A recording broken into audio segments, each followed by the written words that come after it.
మిత్రులందరికీ శుభోదయం. మరి ఈ వీడియోలో శీతోష్ణ స్థితి మండలాలు మొత్తంగా 7 ఉంటాయి కదండీ! వాటన్నిటి గురించి కూడా వివరంగా తెలుసుకుందామండి. మరి వీడియో నచ్చితే తప్పనిసరిగా అయితే లైక్ చేయండి. ఎక్కువ మందికి షేర్ అవ్వాలి. మరి అందులో మొదటిది ఈ యొక్క ఉష్ణమండల శీతోష్ణ స్థితి ప్రాంతం. దీనినే భూమధ్య రేఖ శీతోష్ణ స్థితి ప్రాంతం అని కూడా అంటారండి. మరి ఈ భూమధ్య రేఖ ప్రాంతం అనేది భూమధ్య రేఖకు ఇరువైపులా 5 డిగ్రీల నుండి 10 డిగ్రీల ఉత్తర దక్షిణ అక్షాంశాల మధ్య విస్తరించి ఉంటుందండి. మరి ఈ భూమధ్య రేఖ ప్రాంతంలో అధిక వర్షపాతం అంటే సుమారుగా 150 సెంటీమీటర్ల వర్షపాతం పడుతుంటుంది. మరి ఈ ప్రాంతము భూమధ్య రేఖ ప్రాంతం అనేది వృక్షాల పెరుగుదలకు అనుకూలమైనటువంటి పరిస్థితులు ఉంటాయి. ఇక్కడ ఉన్నటువంటి దట్టమైన అడవులకే సెల్వాలు అంటారు. సెల్వాలు ఏ ప్రాంతంలో ఎక్కువ ఉంటాయని అడుగుతుంటాడు. ఉష్ణమండల, ఉపాయన రేఖ ఈ విధంగా చాలా ఆప్షన్స్ అయితే ఇస్తుంటాడండి. అదేవిధంగా ఇక్కడ ఎప్పుడైతే ఎక్కువ వర్షాలు పడుతుంటాయో అందువల్ల అల్ప జనాభా గల ప్రాంతం అంటారండి. మరి ఇక్కడ అటవిక సమూహాల వాళ్ళు నివసిస్తూ ఉంటారు. వాళ్ళు రెడ్ ఇండియన్స్, పిగ్మీలు అండి. మరి ఇక్కడ ఉన్నటువంటి భూమధ్య రేఖ ప్రాంతంలో ఉన్నటువంటి ప్రజల జీవన శైలి ఏంటంటే వేట, పోడి వ్యవసాయం. ఈ భూమధ్య రేఖ ప్రాంతం అంటే ఉష్ణమండల శీతోష్ణ ప్రాంతంలో ఉండే దేశం ఏదైనా ఉంది అంటే అది అంగోలా. మరి రెండోది సవన్నాలు అండి. ఇది భూమధ్య రేఖకు 10 డిగ్రీలు 20 డిగ్రీలు ఉత్తర దక్షిణ అక్షాంశాల మధ్య విస్తరించి ఉంటుందండి. మరి భూమధ్య రేఖకు దగ్గరగా దట్టమైన అడవులు, దూరంగా ఉన్న దగ్గర ఎత్తైన గడ్డి భూములు అండి. ఇది ఏంటంటే 1 నుంచి 6 మీటర్ల ఎత్తైన గడ్డి భూములు ఉంటాయి కాబట్టి ఇక్కడ దాన్ని మనం సవన్నాలు అంటారండి. అదే భూమధ్య రేఖ దగ్గరగా ఉంటే దట్టమైన అడవులు, భూమధ్య రేఖ దూరంగా ఉంటే అది ఎత్తైన గడ్డి భూములు ఉంటాయండి. మరి ఇక్కడ ప్రజల జీవనోపాధి ఏంటంటే పశు పోషణ అండి. ఈ సవన్నాల్లో ఉన్నటువంటి దేశం ఏదైనా ఉందంటే అది కెన్యా. మరి మూడోది చూసేద్దామండి. అది ఎడారి ప్రాంతాలండి. ఇది ఖండాలకు పశ్చిమ వైపున ఉంటాయండి. ఎప్పుడు కూడా ఎడారులు ఏ ఖండానికి చూసినా పశ్చిమ వైపున ఉంటాయి. ఇది 15 డిగ్రీల నుంచి 30 డిగ్రీలు ఉత్తర దక్షిణ అక్షాంశాల మధ్య పశ్చిమ వైపున ఈ యొక్క ఎడారి ప్రాంతాలు అనేవి విస్తరించి ఉంటాయి. మరి ఎడారి ప్రాంతాల్లో అతిపెద్దది ఎడారి సహారా ఎడారి అండి.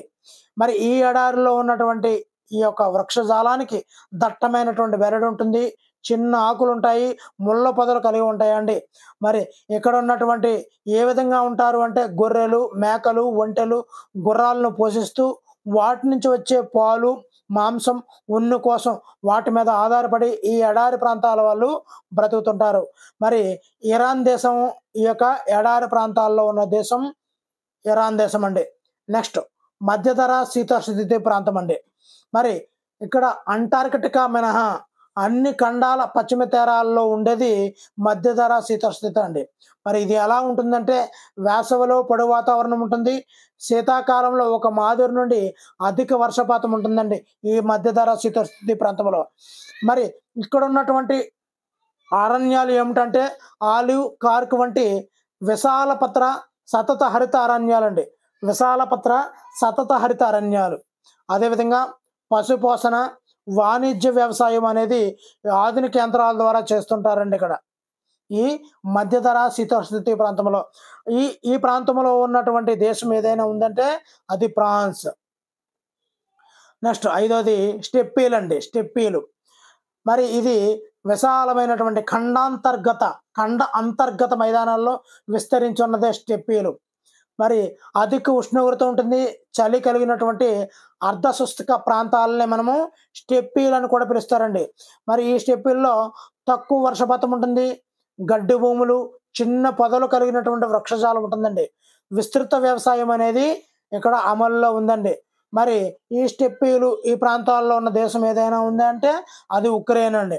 అంటే మనం సింపుల్గా ఉక్రెయిన్లో అధిక ఉష్ణోగ్రత ఉంటుంది, చలి కలిగి ఉంటుంది, తక్కువ వర్షపాతం ఉంటుంది, గడ్డి భూములు ఎక్కువ ఉంటాయి, చిన్న చిన్న పొదలతో కూడినటువంటి వృక్షజాలం ఉంటుంది. ఇక్కడ విస్తృత వ్యవసాయం అమల్లో ఉంటుంది కాబట్టి ఇక్కడ స్టెప్పీలని మనం పిలుచుకోవచ్చు. మరి ఆరవది టైగా ప్రాంతం అండి. ఉత్తర అర్ధకాలంలో ఇక్కడ బాగా గుర్తుపెట్టుకోవాలి. టైగా ప్రాంతం అనేది ఉత్తర అర్ధకాలంలో 55 డిగ్రీల నుంచి 70 డిగ్రీలు ఉత్తర అక్షాంశాల మధ్య విస్తరించి ఉంటుందండి. మరి ప్రపంచంలో అధిక వాతావరణ వ్యత్యాసాలు కలిగిన ప్రాంతాల్లో ఈ టైగా ప్రాంతం ముందు అందులో ఉంటుందండి. అదేవిధంగా ప్రపంచంలో అతిపెద్ద సతత హరిత అరణ్యాలు కలిగినటువంటి ప్రాంతమే ఈ టైగా ప్రాంతం అండి. ఇక్కడ ఏ వాణిజ్యం ఉంటుందంటే ఫర్ వాణిజ్యం ఎంతో ముఖ్యము మరియు ఆకర్షణీయమైనటువంటిది ఫర్ వాణిజ్యం అండి. ఇది ఎక్కడ ఉంటుందండి? ఫర్ అంటే తోలు అని చెప్పుకోవచ్చు. ఇది ఎక్కడ ఉంటుంది? టైగా ప్రాంతంలో ఉన్నటువంటి ఉన్ని ప్రాంతం ఉన్ని వస్తుంది కదండి. ఫర్ అంటే ఉన్ని. సో ఈ విధంగా మనం గుర్తుపెట్టుకోవచ్చు అనమాట. ఆ విధంగా టైగా ప్రాంతంలో ఉన్నటువంటి దేశం ఉత్తర కెనడా. మరి చివరిగా టండ్రా ప్రాంతం అండి. టండ్రా శీతోష్ణ స్థితి. ఆర్కిటిక్ ధ్రువ ప్రాంతాల మధ్య విస్తరించి ఉంటుంది ఈ టండ్రా శీతోష్ణ స్థితి. ఈ ప్రాంతంలో చలి చాలా ఎక్కువ. చెట్లు పెరగడానికి అనానుకూలం అంటే అనుకూలంగా ఉండదండి టండ్రా ప్రాంతం. ఇక్కడ ప్రజలు తమ ఆహారం కోసం జంతువులపై ఆధారపడతారండి. మనం ఈ టండ్రా శీతోష్ణ స్థితిలో ఉన్నటువంటి దేశం ఏదైనా ఉంది అంటే ఉత్తర రష్యా అండి. మరి వీడియో నచ్చితే తప్పనిసరిగా లైక్ చేయండి. Thank you for watching.